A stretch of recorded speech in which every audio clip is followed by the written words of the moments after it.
국내 증시가 과거와 달리 성숙해지고 있습니다. 과거에는 주주총회에서 소액 주주의 의견이 무시되고 최대 주주를 위한 결정이 많이 내려졌다면 최근에는 적은 의결권을 가지고도 소액 주주들끼리 뭉쳐 회사의 결정을 바꾸는 일도 잦습니다. 실제로 한국 ESG 기준원에 따르면 지난 2023년 주총에서 주주 제안이 진행된 기업은 50개사, 주주 안건은 195개로 집계됐습니다. 지난 2021년에 비해 각각 41%, 26% 증가했습니다. 주주 제안 가결률을 봐도 이사 해임, 감사 선임 같은 주요 안건들이 주주 제안으로 진행된 경우가 많습니다. 하지만 투자 자금이 적은 경우에는 이렇게 의견을 제시할 수 있는 창구가 좁은 것이 사실입니다. 학교에서는 주주는 회사의 주인이라고 가르치지만 투자 규모가 작은 경우 그 회사의 주인이라고 아이에게 가르치는 것이 현실적으로 틀린 말은 아닌지 의문이 듭니다. 주식회사의 가장 큰 매력은 소유권을 분산해서 기업을 가질 수 있는 것입니다. 저는 인간이 발명한 가장 위대한 업적 중 하나가 바로 주식회사 제도라고 생각합니다. 만약 우리 아이들이 커서 사업을 하려고 할 때 그 사업 아이디어가 좋다면 큰 자금이 없어도 투자자를 모집해서 주식회사를 설립할 수 있어요. 설립 자금에 얼마나 기여를 했느냐에 따라서 설립 자금의 비중만큼 회사의 소유권을 가질 수도 있고 수익도 소유의 비율대로 나누는 방식입니다. 이게 바로 자본주의의 핵심입니다. 여러 사람의 자본이 모이면 훨씬 큰 시너지를 낼 수 있기 때문이죠. 경영권 분쟁이 벌어지면 소액 주주의 힘이 세집니다. 우리가 갖고 있는 주식이 소액이면 회사의 중요한 의사결정 과정에 큰 영향을 미치지 못할 수도 있습니다. 회사 소유권의 비중이 가장 큰 사람에게 가장 많은 의결권이 주어지기 때문이죠. 그런 사람들을 대주주라고 합니다. 기업을 처음 설립한 사람일 수도 있고 기업에 투자를 가장 많이 한 기관일 수도 있습니다.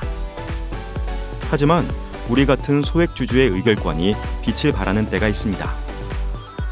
바로 경영권 분쟁이 벌어질 때죠. 우리 주식시장에서도 경영권 분쟁이 벌어질 때가 많습니다.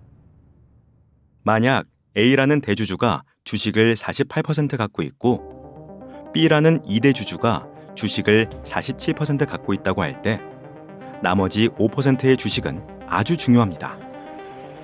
두 사람의 의견이 다른 어떤 사안을 두고 주주총회에서 표대결을 하려고 할 때 소액 주주 5%의 의견이 어느 쪽을 향하느냐에 따라서 결과가 크게 달라질 수 있습니다.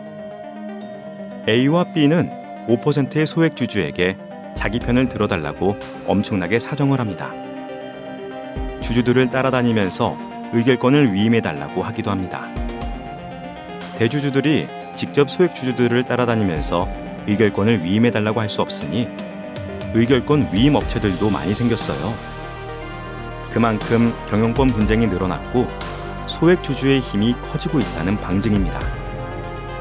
특히 요즘은 행동주의 펀드의 움직임이 강화되고 있습니다. 행동주의 펀드들은 대주주만큼 지분을 많이 갖고 있지 않으면서도 회사의 중요한 사안을 바꾸기도 합니다.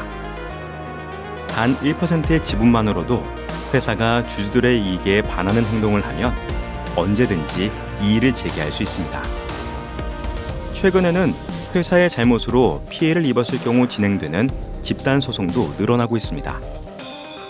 우리 아이들도 어떤 회사의 주식을 갖고 있다면 그 회사의 경영진들이 사업을 잘하는지 못하는지 감시할 수 있고 주주의 이익에 반하는 행동을 한다면 당당하게 바꾸라고 주장을 할 수 있어요. 그 의견이 최종적으로 받아들여지지 않더라도 아이들과 자신이 주식을 소유한 기업에 대해서 경영진의 판단이 잘 됐는지 잘못됐는지 판단하는 토론을 하는 것은 정말 바람직한 일입니다. 그런 일은 드물겠지만 주식을 다 잃는다 해도 어디서도 살 수 없는 값진 경험이 아닐까요? 사업을 하는 대신 기업을 소유하세요. 그런데 더 좋은 게 있어요. 소액 주주가 해야 할 일은 주식을 사는 것, 즉 일정한 돈을 투자하는 것 외에는 해야 할 일이 없다는 것입니다. 단 한 주만 있어도 주주 명부는 물론 이사회 회의록 같은 것을 열람할 수 있어요. 가장 중요한 건 배당금을 받을 수도 있다는 것이죠. 최악의 경우 회사가 망한다고 해도 자신이 투자한 금액만 손실보는 정도에서 그칩니다. 하지만 여러분의 아이들이 주주로 남지 않고 직접 사업을 한다고 가정해보세요. 얼마나 많은 일을 해야 할지 상상도 할 수 없습니다. 사업자 등록을 하고 영업장소도 물색해야 하고 영업점을 열어서 계속 일해야 합니다. 사업자금이 부족할 경우 집을 담보로 대출을 받아야 할 수도 있고 지인들한테 돈을 빌려야 할 수도 있습니다. 사업을 시작해서 이익을 창출하기 전까지는 결과가 불확실한 투자를 해야 합니다. 사업이 잘 되다가도 거래처가 잘못돼 부도라도 나면 회사는 물론이고 집안이 휘청거리죠. 자신이 직접 사업을 하면 사업이 잘못될 경우 끝까지 책임을 져야 합니다. 주식 투자를 하면 회사의 사업이 잘 되지 않거나 이익이 낮다고 생각되면 주식을 팔아버리고 다른 기업에 투자하면 돼요. 얼마나 좋습니까?